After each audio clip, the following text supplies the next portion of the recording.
Okay, so welcome everybody. It has been such an incredible year, and I just feel so grateful to be here with you at the 7th annual Alexander Valley Film Festival. We are so incredibly grateful for all of the donors and the sponsors who have dedicated their time or just donated, to make this film festival happen. So the Alexander Valley Film Society recognizes that we are unceded lands of the Coast Miwok, Pomo, and Wapo. We respectfully acknowledge the indigenous people who have lived here for thousands of years and who continue to contribute in meaningful ways to their communities and our society as a whole. Our shared history includes the genocide, forced removal, and ethnic cleansing of indigenous people. The Alexander Valley Film Society is committed to centering indigenous voices and stories to recognize the past and celebrate the resiliency of Native people and of their culture. Our deepest thanks go to Nikki Myers-Lim of the California Indian Museum and Cultural Center, and also Clint McKay from the Pepperwood Preserve for their assistance with this acknowledgement. You can also visit our website at www.avfilmsociety.org/equity to learn more. So first, we have a couple of housekeeping items. If you need tech assistance during any point of the festival, please visit the website of avfilmsociety.org for live chat support between the hours of 6 a.m. and 8 p.m. Please note that we are providing live audio captioning through Zoom. You can turn captions on by clicking the CC at the bottom of your screen. Please post your questions in the chat window of your screen. At the end of our discussion, if time allows, we will be able to read a few questions from the chat. Please, no racism, homophobia, transphobia, misogyny, or hate speech will be tolerated. This is a safe space for everyone to celebrate film, artists, and the stories that we tell. So I'm incredibly excited today to welcome our guest. We have a panel of filmmakers and also some of the people and subjects that have appeared in their films, and I'm incredibly excited to hear from everyone. I would like for everyone to turn on your video, and then that way you can introduce yourself. So please, without further ado, let's hear from all of the filmmakers today.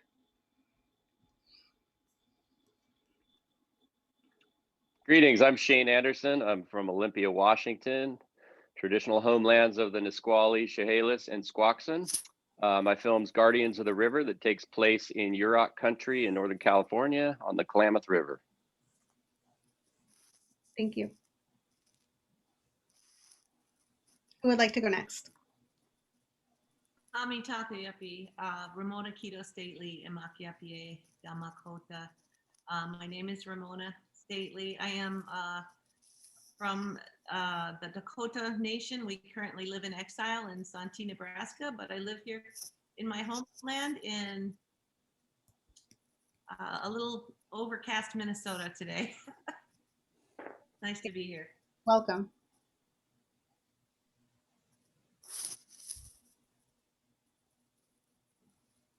Who would like to go next? I can go next. Hi, I'm Félix Frappier. I'm a Quebec producer based in Montreal. I produce films with strong local narrative and especially a filmmaker's signature. Hopefully films that will touch and stick with people from all around the world. My inspiration as a producer is to do films that are a glimpse of reality, and humbly I really hope to change the world one film by the time. One film by, how do you say? One film by one film. Yes, one film at a time. Thank you. Welcome. Thank you.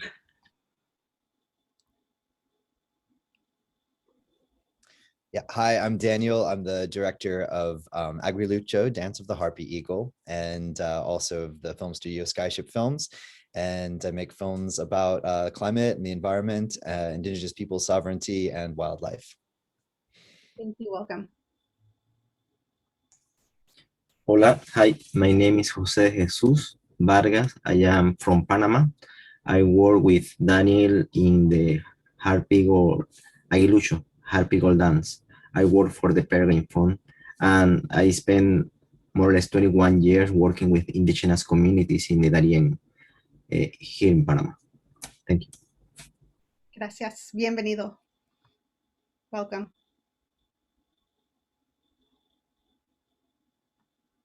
Hamidak Yepi, Ruben Amakia Mazadidi Hemie.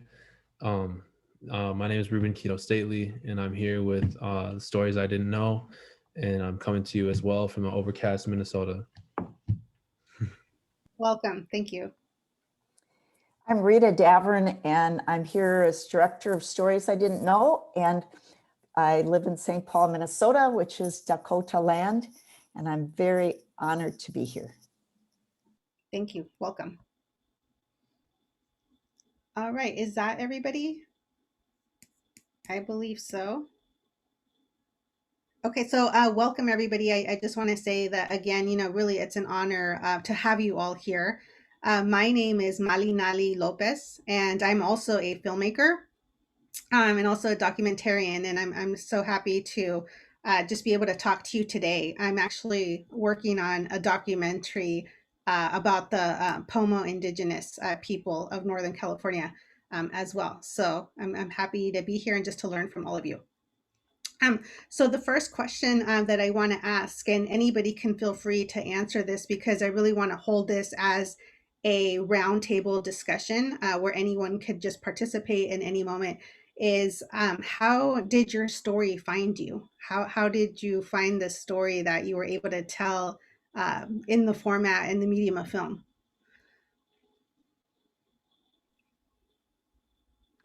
I guess I'll go first. So I'm in multiple year production on a feature film about the Klamath Dam removals, which is the largest river restoration project the world's ever seen.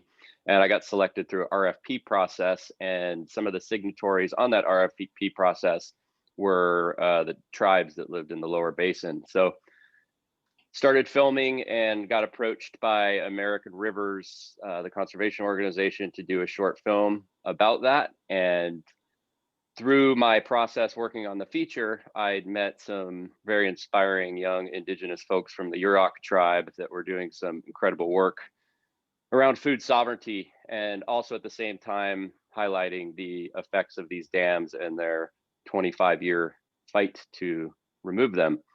So that's essentially how I got started, and sat down with a couple of the young characters. And what initially was supposed to be, or I guess the initial concept for my film was more focused on the journey to remove the dams, which is kind of the focus on the feature film. I learned about some real incredible work they were doing about starting a community garden because the lack of salmon were not able to feed the community like it once did. So I was fluid going into the project and ended up switching my narrative to document something that I hadn't anticipated at the time, and it just happened to work out really well, and worked with them because that's the story they were really excited to tell at the time. And I think that's really important when going into some of these communities, is to really get the input from the community on what is the story that you want to tell and how can I assist with my tools. Okay, thank you. Let's go to, I hope I'm pronouncing your name right, but is it Feliz Frappier? Yes, it's a bit different for me because I'm the producer of the film and I'm not the director nor the scriptwriter. KEUSSIPAN means your turn, and it's based on an original book written by Naomi Fontaine, who's from the Innu community from up north in Quebec. I'm sorry if you hear the rabbit.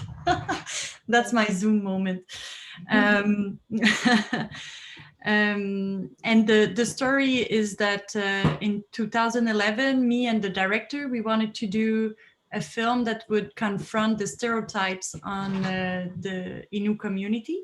And I think a month later, she met with Naomi, and Naomi became the muse of the project, and we decided that she would also be the scriptwriter with Myriam Véro, who's the director. And so it started a long process. The film was shot in 2007 and in 2018 and was released in 2009. and it's still doing the festival run right now.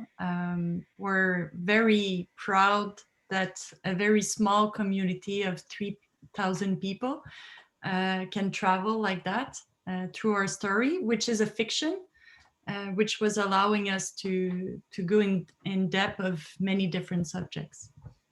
How did the director meet the writer? I was at a book fair, so Miriam was reading all the different books, and what really brought us together, I think, in other ways that we all three were women, and also Naomi, what she wanted to do was to show light on her community, but also by showing all the positive side of the community and not just what we are used to hear about.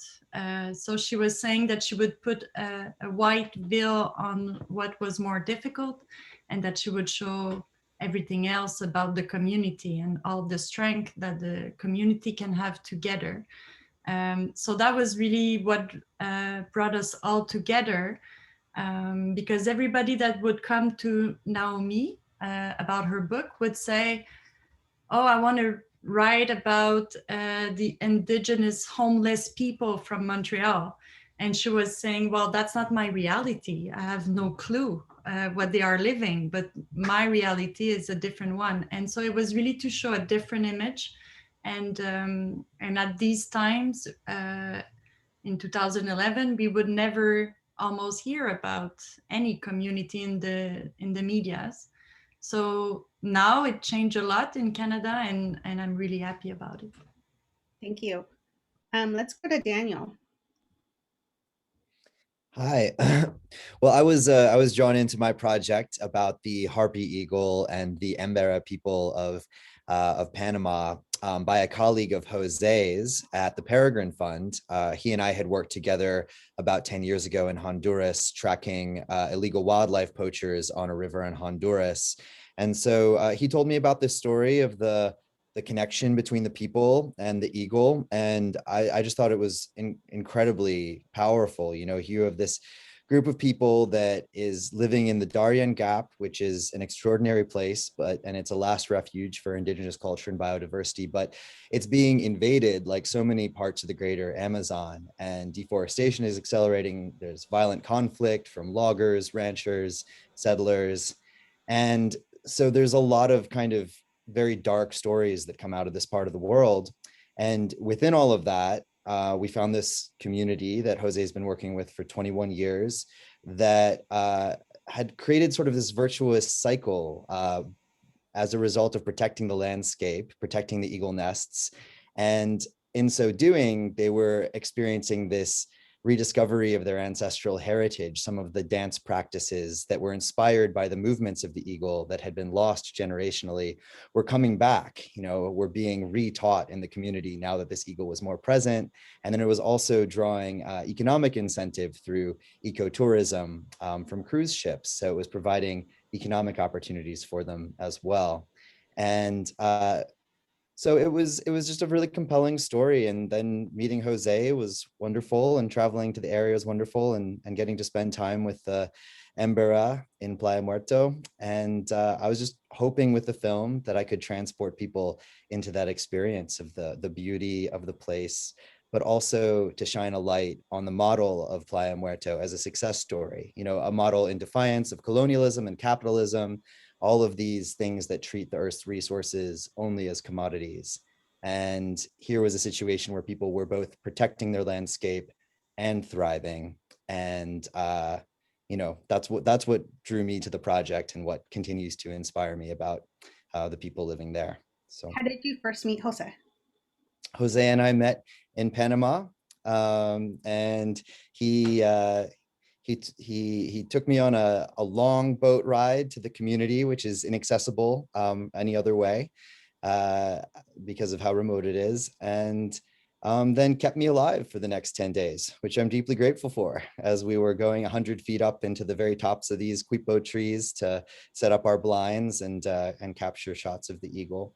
And I got to see him doing what he does, which is incredible work educating in the community and incredible work scientifically as a biologist in the forests. So yeah, and Jose, maybe you want to say a little bit about your work in the Darien?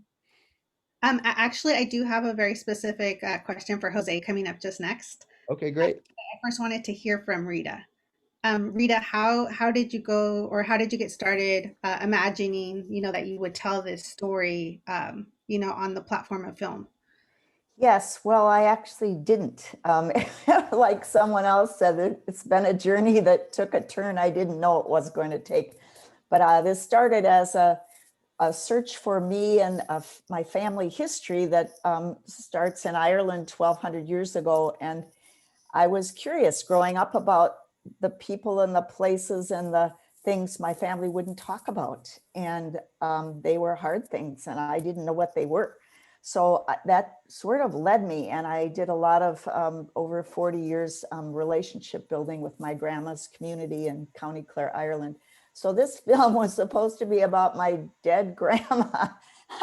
But as I got far enough along and had a preview that I got to show around and got the interest of a grant of a funder, and got, thanks to the O'Shaughnessy Foundation, got a generous grant, I was able to hire a real documentary filmmaker, which I wasn't at the time. This is my first film, Melody Gilbert, who is a phenomenal human and a really talented filmmaker.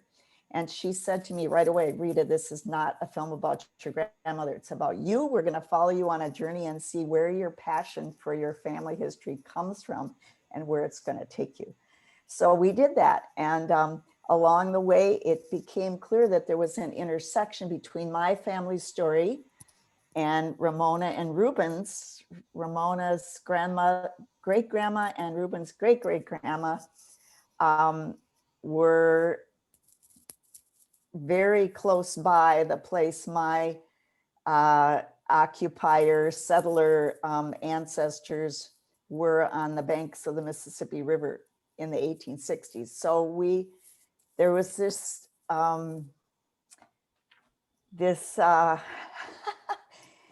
interesting connection between these two very different groups of people and their ancestors. So thanks to Ruben and Ramona's generous willingness to tell their side of the story, which I, of course, didn't know, we ended up with a film called Stories I Didn't Know.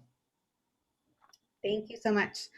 So my next question is for specifically Ramona, Jose, and Ruben. So I think that all of these films that you have all worked on, they do this incredible job of just helping us see the everyday lives of the film subjects, right? And this is a very difficult thing to do because you have to have courage, right, to be able to share your life with the world. So I want to ask the three of you, Ramona, Jose, and Ruben, how were you able to have the courage to be able to share, these intimate moments of your life and be part of these stories? Thank you for that question. In fact, I think it's a fabulous question because I have an important answer. In order to do that, as a Dakota person who still, it's against the law in the state of Minnesota for me to live here, for me to raise my son here, it's really important for me to understand, first of all, my Indigenous language, the Dakota language, which is emblazoned across this state. Minnesota is a Dakota word. We are so invisible. And so my passion in my work is really creating visibility for the Indigenous peoples here to help people understand that we are, especially in education, we need to build critical thinkers. We need to raise children who can make good decisions, environmental decisions, right? That are better than the last 160 years in our state, because we have actually poisoned, and we are, in case you're not familiar with Minnesota, the land of 10,000 lakes. The decisions made here in the last 160 years have polluted every lake and river.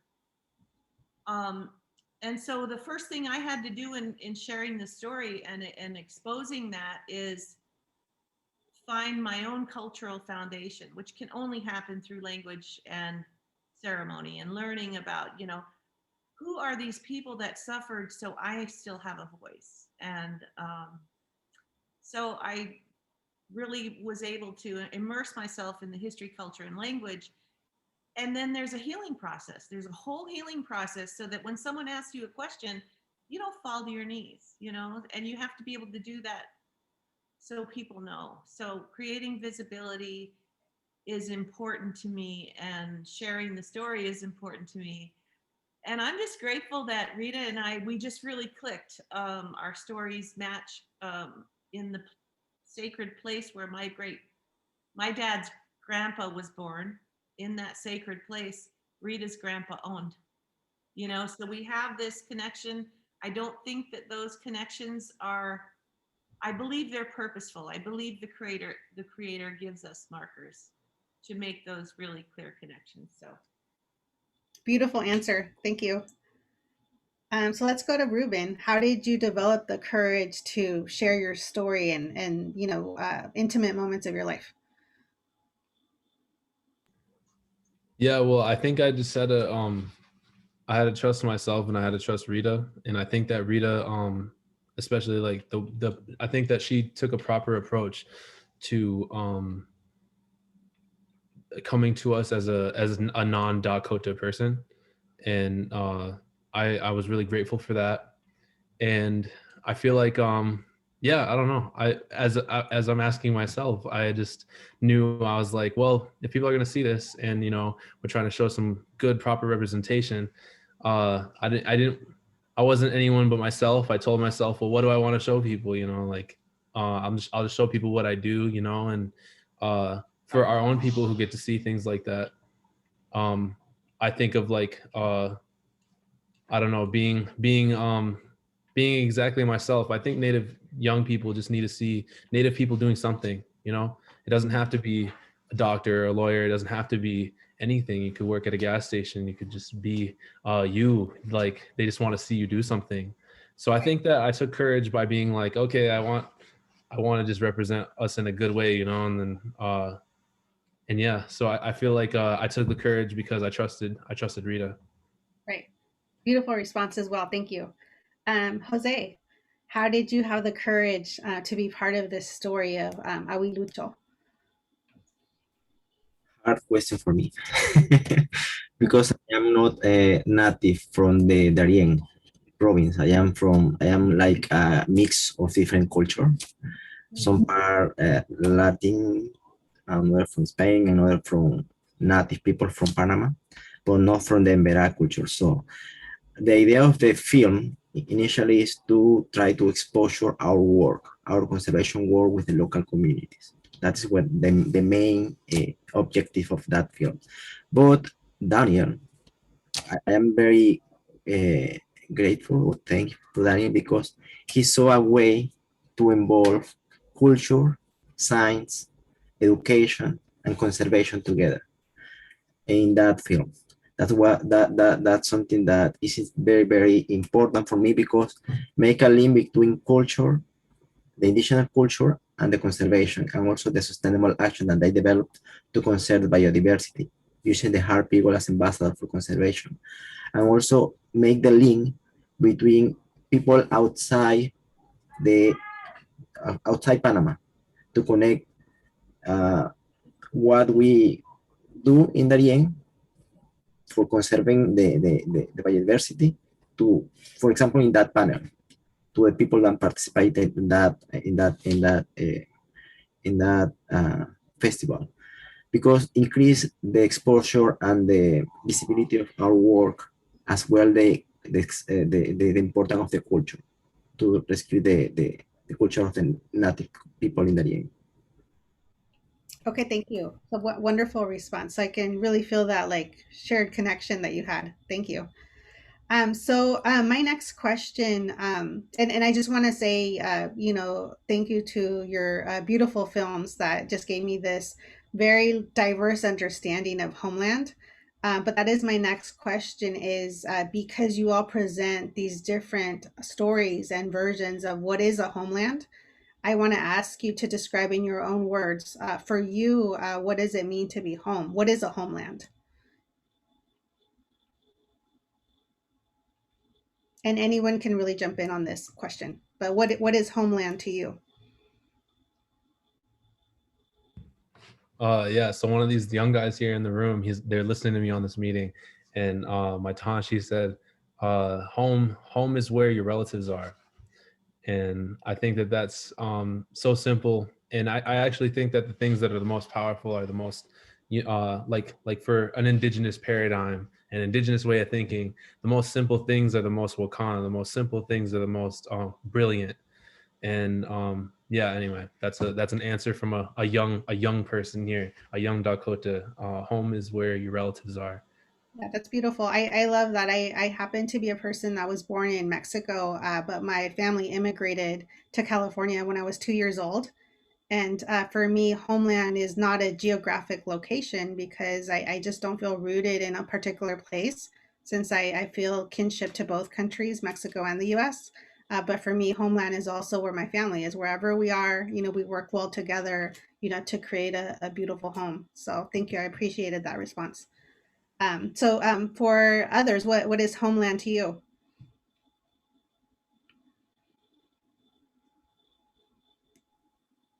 I'm going to say that homeland to me is that place where, for me, is that place where your ancestors are buried.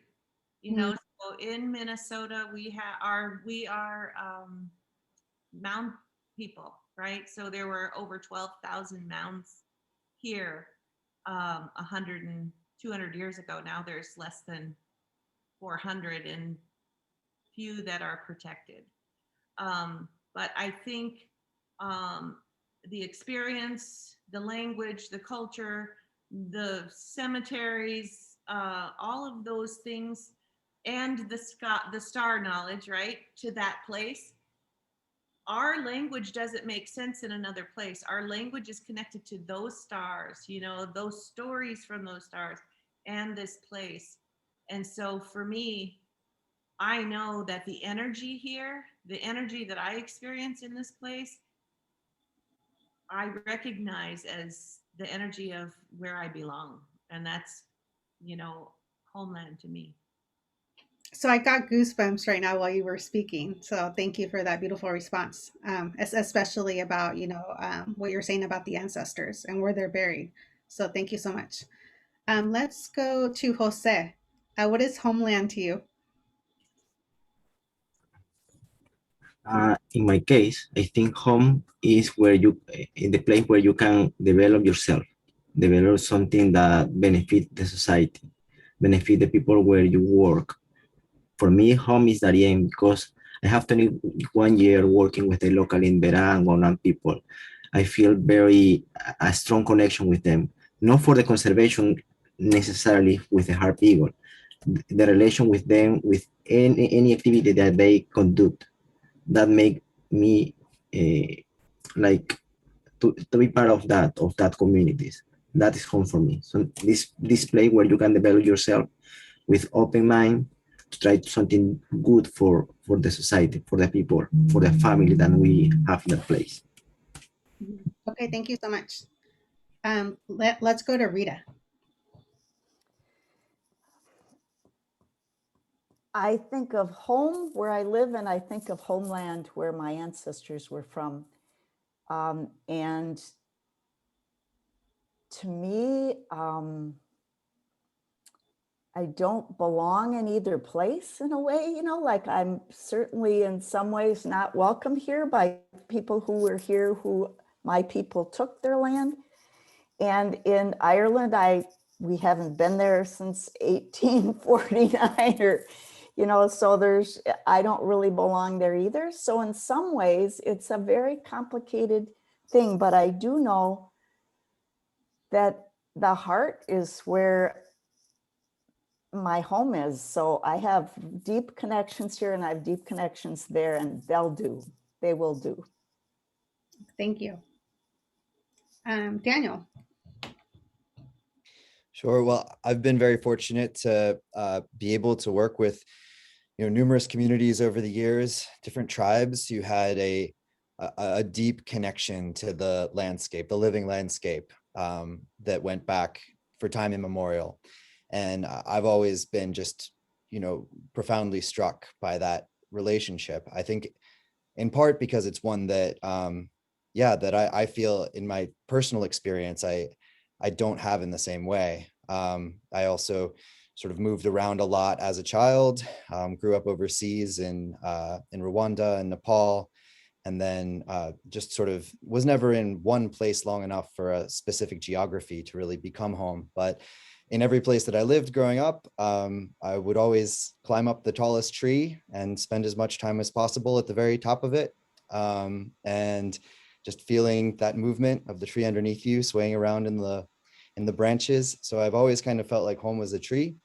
And that made filming harpy eagles in the Darien and Panama feel like home to me as well, because I got to spend several days sitting on a tree blind from dawn until dusk, 60 feet away from, the largest eagle on the planet, and just kind of in this meditative state almost, watching and being present with that incredible animal. And it felt like home. When I was watching Aguilucho, I did wonder how you got some of those shots. Patience, lots of patience. Thank you. Shane. Well, I guess I would also echo Rita. When I think of the word homeland, I think more ancestral. But for me, I haven't been to a lot of the places of my genetics. So for a local home, I would consider it kind of the environment and the wild places that essentially imprinted me at a young age and made me who I am today. So Thank you. Short answer. Thank you. Felice. I think so much has been said already. I kind of agree with everyone, and I really like the image that comes to me when I think of homeland would be with everything that I got to know with the Innu community about liberty. And I think there's, whenever I talk with my friends over there, it's always about wanting to go back in the woods and wanting to go back in the territory. And they, in a way, now we are talking often about the reservation, which is kind of a barrier, but then there's the community, which is the people. And I think that when we say homeland, it's the people. For me, it's what resonates the most, because it's really about going with your family in the woods and in a way be free. There's and I really think when I think of the first time I went there, it's like 10 hours of driving up north from Montreal. For me, it was really what resonated the most was a way of being free. Mm-hmm. And beautiful. And of course, it's what shocked me is that I always feel that then everything was taken away from them, right? And so it's I think of that. Right. Thank you. That's such a beautiful segue to my next question. So my next question is for the filmmakers.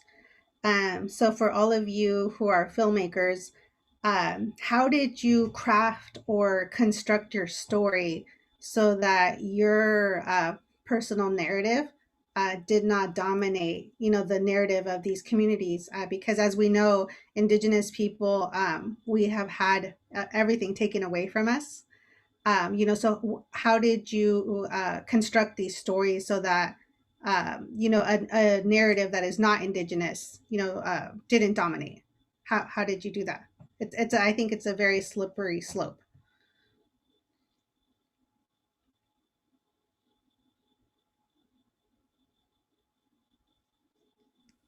Well, I could start. I actually didn't. I hope it was clear from the beginning that this is a story by a European Heritage American for European American Heritage Americans.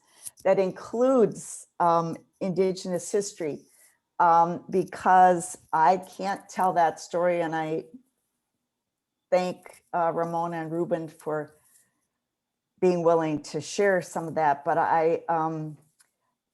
my purpose in this film was to give European Americans some inspiration to go back and learn their own history and their own culture and their own connection to the past, so that they don't live in this this state of amnesia where they don't know their own story, so they can't appreciate anybody else's.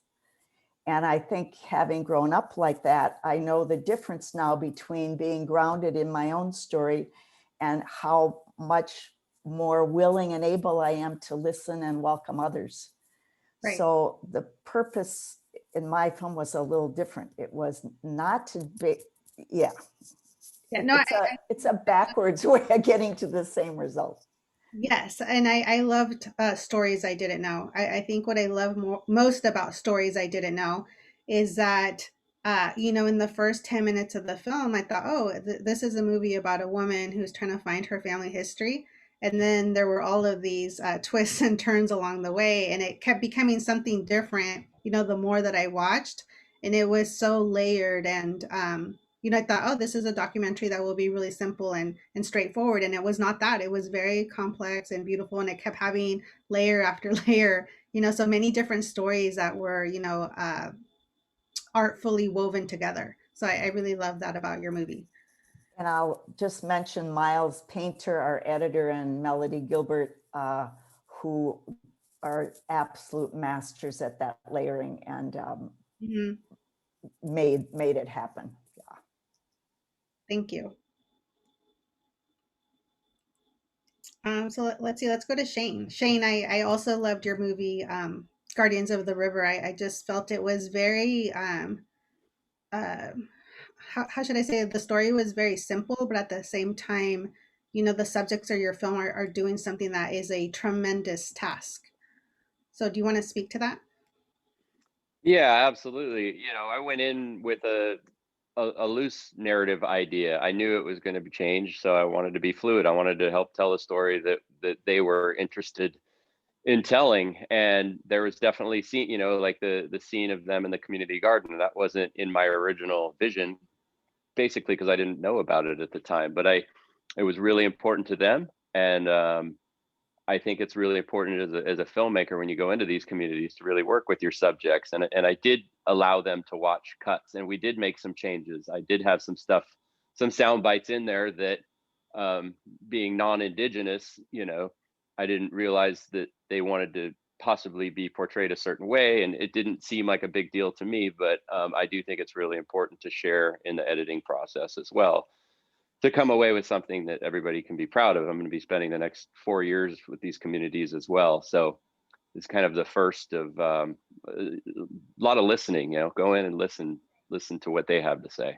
Right. It's really important because it brings up this question of where do stories come from, you know, and who do they belong to? So it's a really important thing. Okay. And I believe that story belongs to them. I just happen to be there with the camera and my crew. So yes, thank you. Thank them for the whole thing. Let's go to Daniel. So Daniel, what impressed me so much about AGUILUCHO is just that this whole community can come together and thrive because of a bird. So tell us about your process there. How did you craft your story, and what guided you?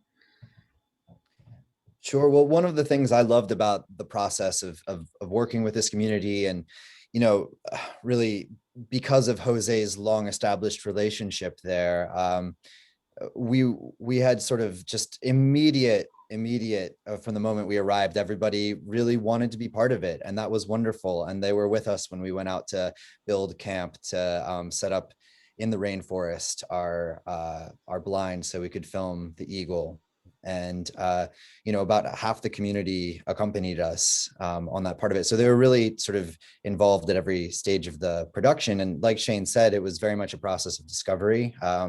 Knew some things going in, discovered way more. And a lot of what I discovered was, again, just like how layered and complex this community was. And that was something that was important to me to try and represent in the film. So for example, I think there's a danger that can be fallen into in presenting an idealized vision of a community that's different from your own. And so I wanted to, for example, show the dancers practicing in the clothes that they wear day to day, which are sort of more modern, before I showed them in their performance outfits. Which are, again, their traditional outfits, which are true to their culture as well. So I think it's all true. It's just like how to layer that meaning so that an audience can take away some of those layers with them. Another thing I found really interesting was the way in which they spoke about the harpy eagle. And you know, it would be easy to sort of go in and say that it's all just 100% positive connection with nature, like beneficial. But there were also these interesting wrinkles. Like the first person I spoke to about it said, well, we didn't used to like the harp eagle very much because it fed on children. And you know, so it was kind of seen as this, you know, beautiful, terrifying creature to be respected, and which you shared a relationship that was in a balance of power. It was not just one thing or another. And so I wanted to try to keep those moments in as much as possible. The other thing I'll just say about sort of like keeping the story focused on what the story I thought was about, which was the community and their incredible work, you know, with the eagle. And to do that, you know, there was a lot of documentation that went on of the process to film the eagle, which was quite interesting. You know, it was very difficult to get out there and to actually build this blind in the trees and to get up and film. And a lot of series that I've seen on, you know, even BBC, that's what they focus on. They focus on the people going out to do the filming, which can be like a good adventure story.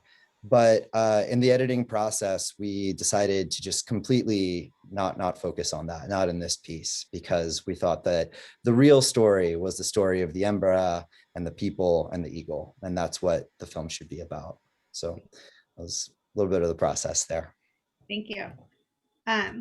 Felice, yes.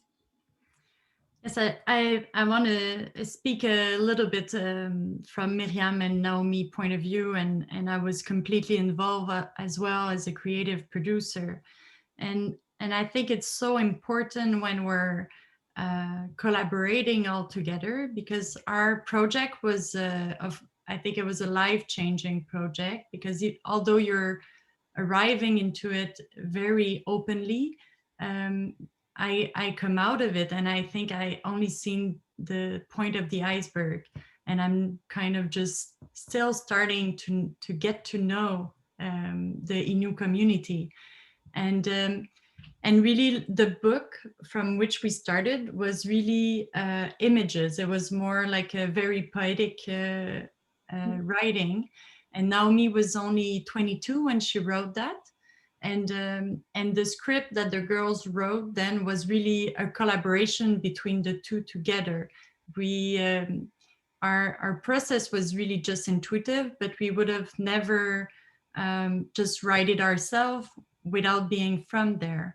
And then it was a process that we kind of imposed on all the different departments into the production. So as a producer, I also had someone from the community who was also a film producer. And so we started very early on to work together with the film. And we built all the, how do you say, the skeleton of how to do the film, and also how to adapt, because often cinema people are just arriving, and in fiction, I don't know, in documentary, I think it's a different way, but in fiction, I always have a feeling that people are arriving, you know, a bit like, oh, we're in a rush, we need to do our film, and the film is what is important. And what we were doing was the community was the most important, and the respect. And so it was really in each department, there would be someone from the community that would work with us. And we were really showing also and transmitting what we knew as filmmakers. And so I'm happy that in all that process of writing, it's also a process of opening but from both sides. And I think our film was unique in that sense, that it was really a collaborative work. Thank you. Okay, so my next question again is specifically for Ramona, Jose, and Ruben. At what point in the film that you were a part of did you feel that you were the most visible? Or was there a question that you were asked during the documentary that you felt like, oh, I really feel seen. I really feel visible? Because I know that part of being a person of color or being Indigenous in the US is being invisible, right? Sometimes we're not seen. But what about the movie that you worked on really helped you to be seen, to feel visible? You know, I'm going to say probably when Rita and I had a discussion up at the Scenic Overlook, and she was saying, I'm sorry, you know, I'm sorry I didn't know this. And I was saying, it's not your fault. You know, it's not your fault that you don't know the history here. I think that was the moment of knowing that this story was going to amplify and spotlight that part of the story. Because I think the courage in this film is allowing non-native people to safely navigate understanding that we are on Indigenous land. Mm-hmm. You know, we weren't part of taking it, but now we have to be part of the solution. And I think it's terrifying for people that are not native to even imagine, okay, what does that look like? So, you know, 150 years of, so we're just not going to talk about it. So this is unveiling that and giving them permission to actually, you know, see that, you know, I didn't throw Rita off the cliff. You know, we're able to have that conversation. And it was beautiful moment. It really was. And it was a true moment. Mm-hmm. Okay, let's go to Jose. At what point in the movie did you feel the most visible, or a question that you were asked maybe helped you feel very visible and present?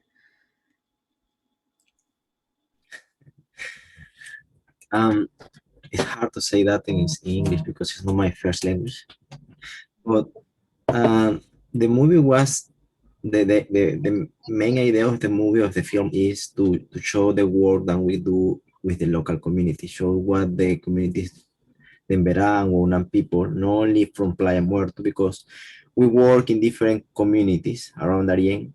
We select Playa Muerto because there is a small window to film the HARPY EAGLE behavior, and that community have a HARP active nest at that moment. Yeah, but for me, it was the first time that I am part directly in a film. Mm-hmm. It's a bit complicated to speak in front of a camera. Mm-hmm. I'm nervous, like the other people from the village of Playa Muerto, because they are not accustomed. But Daniel, Catherine, Steven, I lost, I forget the name from the other, and make the process very easy for us. The way that they conduct the interview, the way that they speak with us was very friendly. So that make everything easy for us. Not only for me, because also for the local indigenous communities where we work. Yep. Okay, thank you. Ruben. Yeah, so I was thinking of I think I was thinking of this one moment where I'm being asked questions about this song that I wrote, Dear My Future Son, and why I approached it the way I did and things like that. And so as we're talking, I kind of talked about some current events at the time when we were filming. You know, I had witnessed and heard some people talking, and it was our own people talking to each other. And some people I respect were talking to some older people were talking to the young people, and they were saying if we need to do these things. I don't know, they were very urgent, but they were reminding us of the trauma, and they were reminding us of all the bad. And I was waiting for someone to say something about the good, and I didn't hear it. No one said it. And so I was making a point in the film. There's a part where, and I was saying, you know, we need to talk about the positive just as much as we talk about the negative, because if we keep saying that if we keep reaffirming the negative, where does that leave our young people, you know? And then in that specific scenario I was in, people were talking about all these negative things, and I was looking around, and my girlfriend was there, and she's going to be a nurse, you know, and then my college roommate was there. He's also going to be a nurse. My cousin was there, and she's going to be a lawyer. And this other boy I know from Minneapolis, South Minneapolis, he was, you know, like he works a job, takes care of his family, you know, so it's just like young people doing great things, you know, a lot of healing that happened for us to be in those positions, and to take on, you know, all that responsibility, and help our people. So I was thinking about it, and I was like, dang, when that's me, and, you know, I'm not critiquing them, I'm just saying that when that's going to be me, I really want to say things about, and look how far we've come, all those negative things, and look how far we've come. And so that's kind of like something that I said in the film that got that I was really glad was part of it, was, you know, yes, all the bad, you probably already, that's the only thing you know about American Indian people probably, but I'm talking about all the good, you know. Okay, thank you so much. So my next question is for everybody, and because this panel is called Amplifying Indigenous Voices, I want to ask you, what was your goal with the movie that you made to amplify Indigenous voices? And what is all of our individual responsibilities in amplifying Indigenous voices as well?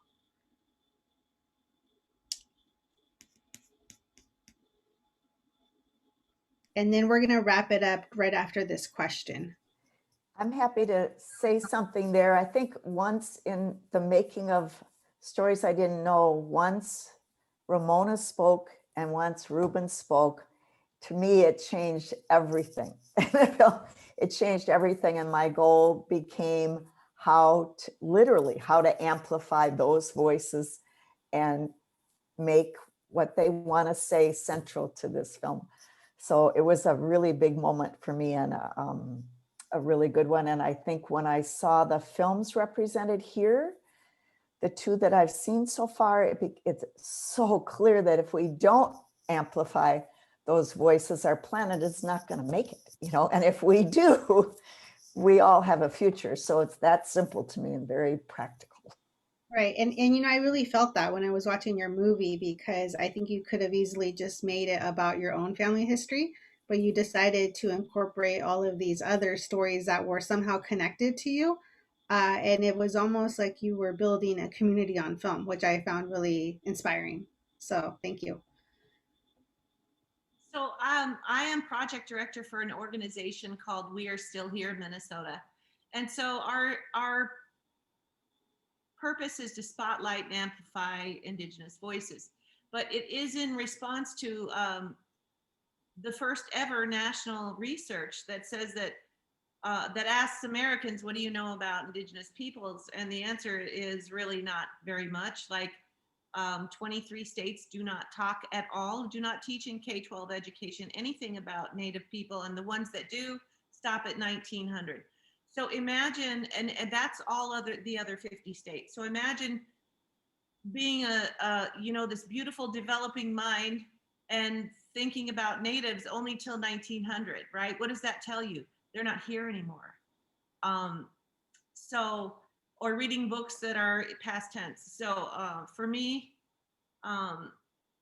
my whole passion for life is to make sure that our history is included. And like I said, for the purpose of better leadership, because we've already seen what the last 160 years has done in this place, right?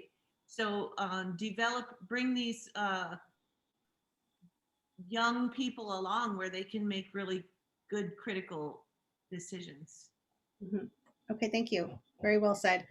So let's go to Shane and Daniel. What is all of our responsibilities in amplifying Indigenous stories? Yeah, well, I started as an environmental filmmaker focused on climate change and wildlife. And one statistic that always comes back to me is that indigenous people make up about 5% of the global population, but 80% of the world's biodiversity is on indigenous territory.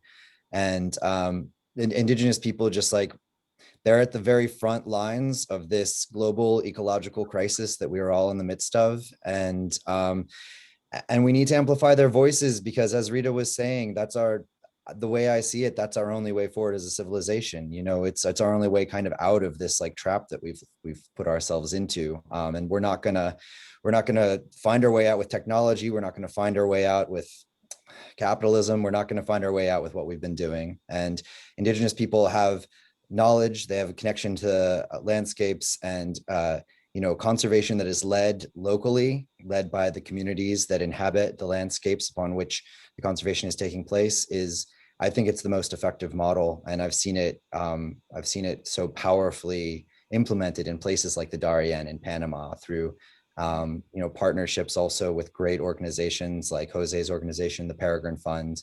Yeah, I think it's a better way, and I think we need to listen, because it's our only way out.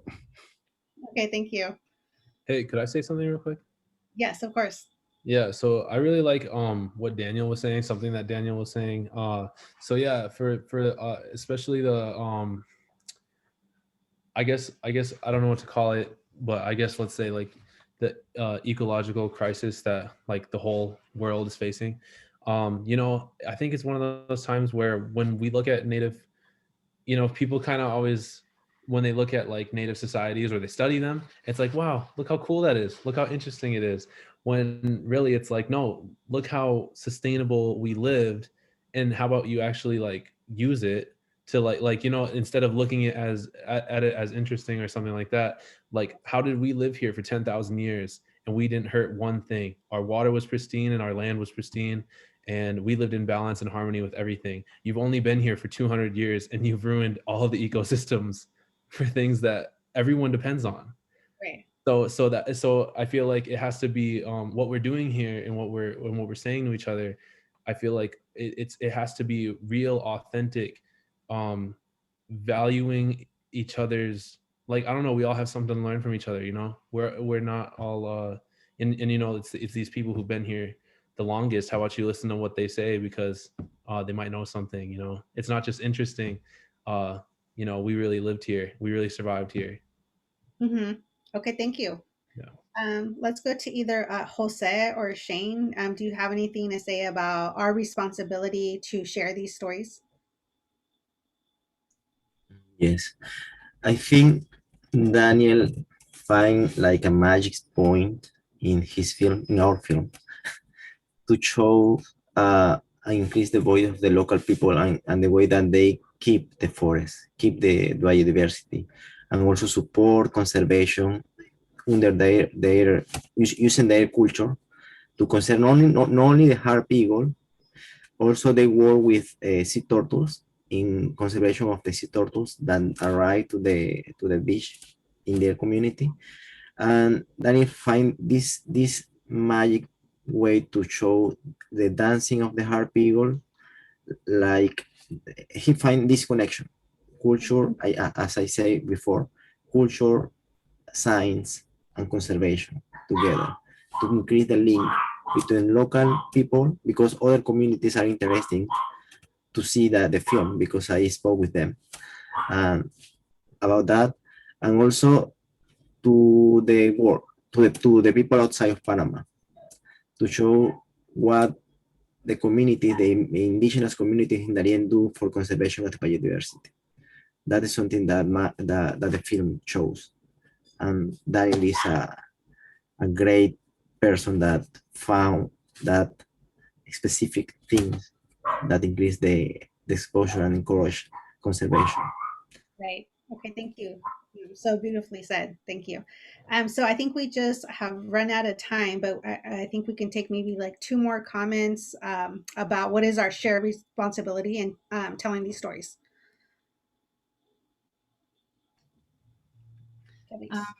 I think that if we look at the titles of our film, KEUSSIPAN, which means your turn, Guardians of the River, Stories I Didn't Know, and I'm sorry I won't say it correctly, but AGUILUCHO. Yes. I think it tells right away why it's important to amplify the indigenous voices. In a way, it's for me, it's like coming back at the center of human being, and I start from the point where we are equal, and it should be like that as well in our narrative stories. And I think that as a non-indigenous producer, it's always crucial to really ask ourselves, why are we telling these stories, and from which point of view? And I think that once a story is filmed, it's there for many years, and it will take many years before somebody else can tell that story. And if it's a story from their own community, maybe it's their place to take, I don't know, 15, 20 years to be the filmmaker they will be and tell their story. It's an image, but I think that when we were in the Innu community, I really discovered talent there, and now they believe and that they can do it, and it's all a process of really believing in itself, and that they have something to say, because I learned a lot. So I think that it's really listening and being open. Right. Okay. Well, thank you so much, everyone. I love leaving on this note of using technology to tell stories in new and different ways. And then also, as was shared earlier, that, really telling and amplifying these Indigenous stories is the story of our future. So it's our way out, as Daniel was saying. So thank you all so much for your time. I could easily spend another hour talking to all of you, but we will have to wrap up. So thank you all again. Thank you. Thank you, Malinalli. Thank All you. Bye. Thank you, everyone. Bye-bye. Thanks, listeners. Quick.